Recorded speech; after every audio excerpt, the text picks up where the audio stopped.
Hello, everybody. One question that I'm frequently asked is what new language I want to learn, I am learning, I plan on learning, and I tend to respond by saying that I'm retired from language learning.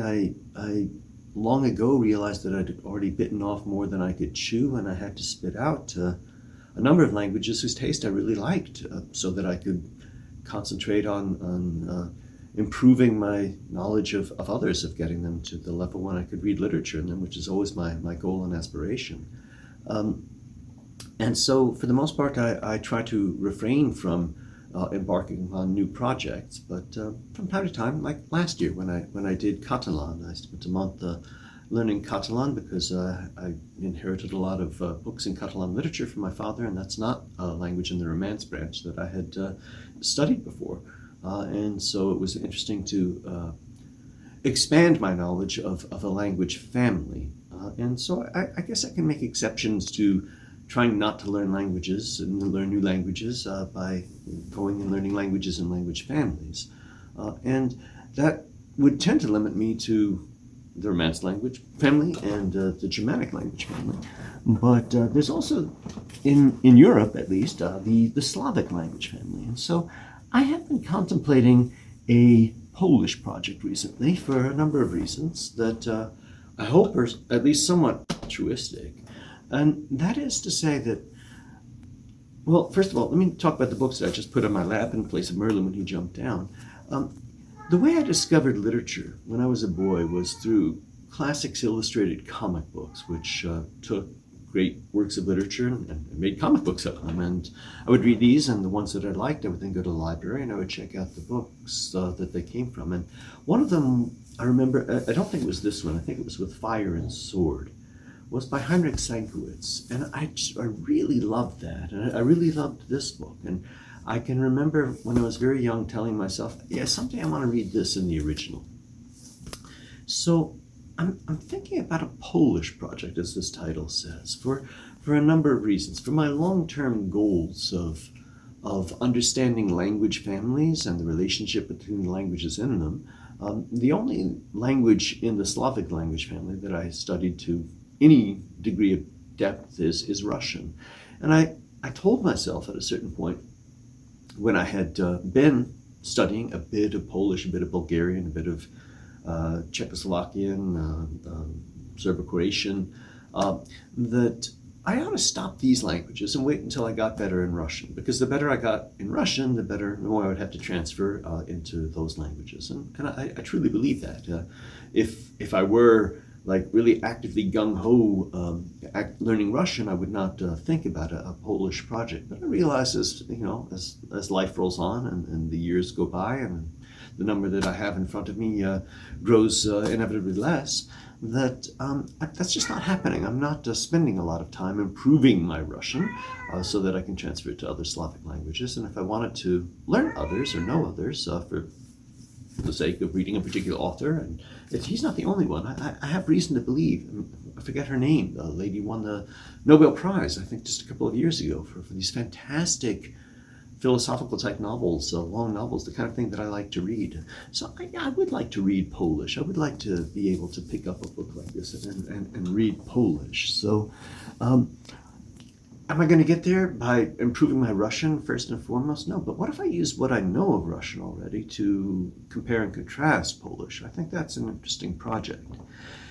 And what I'm thinking about, what I'm proposing to do is, I think, all of you know who are watching my videos, and in my academy, I help people who want to do similar things with their lives, who want to get good at teaching themselves foreign languages. To do that, and I have relatively recently, started some Learn as I Would courses where we're doing Italian and French and Latin in working through textbooks the way that I do and would do. And I think that I'm really helping people to understand how to use textbooks. And I realize that that's something that, I don't know, maybe it's a dying art. So many things these days have been digitized or made new things, but I truly do believe that the 1960s were the heyday of really good language learning materials, the heyday of the best sort of methods and manuals. And one thing that I've known for a long time is that this book here, I don't know how to butcher the pronunciation here. I don't want to try. It's a beginner's course in Polish, okay? I really think that this here could be the best language learning manual I've ever seen. It's basically, an Asimil book on steroids. It's a bilingual text version, but it's a continuous story that's relatively interesting about a number of people that you follow through their lives. And so there's a connectivity to it. And I mean, this is just truly an enjoyable book to know and to work through. And I did look at it 30 years ago, but I didn't really study it with the intention of saying, well, I want to take this and read this language in the near future. But I'd like to do that. So what I'm thinking of doing is, perhaps as of April, opening a sort of Learn With Me course in Polish, in which I will go through really learning. Truly, I will learn and I'll help you learn. We can do it together. If you're interested, this book first and foremost, and then I've been wanting to do, the courses that I'm doing sort of Learn With Me are all Asimil, which I do think is in general, the best method out there. But I've also talked a lot in the past to people about the linguaphone method. And the linguaphone method, I think, is just as good, just really as apt. And not many people know about it. Not many people know really how to use it and work with it. So what I'd like to propose to do is, if there are people that are interested in doing it with me, is to really learn Polish with the purpose of reading Polish literature, classic Polish literature, and going through some of the textbooks, the 1960s era textbooks that are just really outstanding and are going to be lost and forgotten and not known about, and people don't know how to use them, and I do. So I'd like to help people who are interested in learning how to use textbooks like this know how to use them.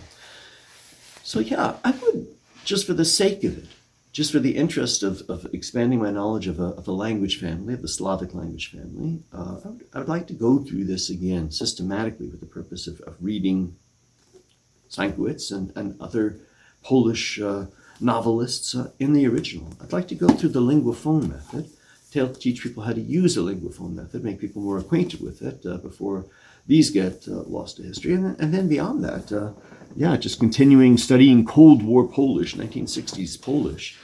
There's this also, I have a large number of resources for Polish, and there's this wonderful series here, these 2 volumes, that I think are the best sort of Yale University Press 1960s audiolingual type pattern response drill.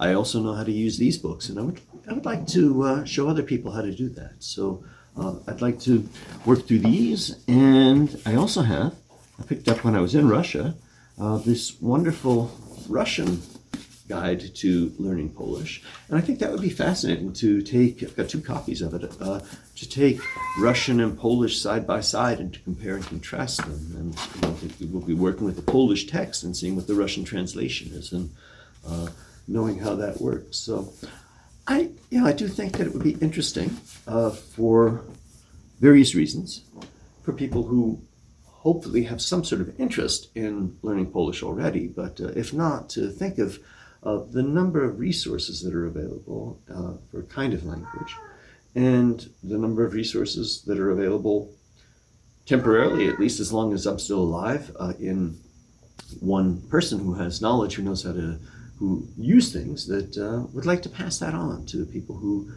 might like to know how to do that. So in terms of a project that could possibly interest people, I'm throwing this video out this week to see if I can catch some fish. If other people would be interested in doing this with me, I would be interested in doing it with you. So I always invite people to pop by my academy and see what's going on, and have a trial visit. And I have a newsletter that I invite you to subscribe to, and I think in this month's coming month, the March newsletter, I will write more about this Polish project if you're interested in it. So thank you for listening, and I will talk to you again next week.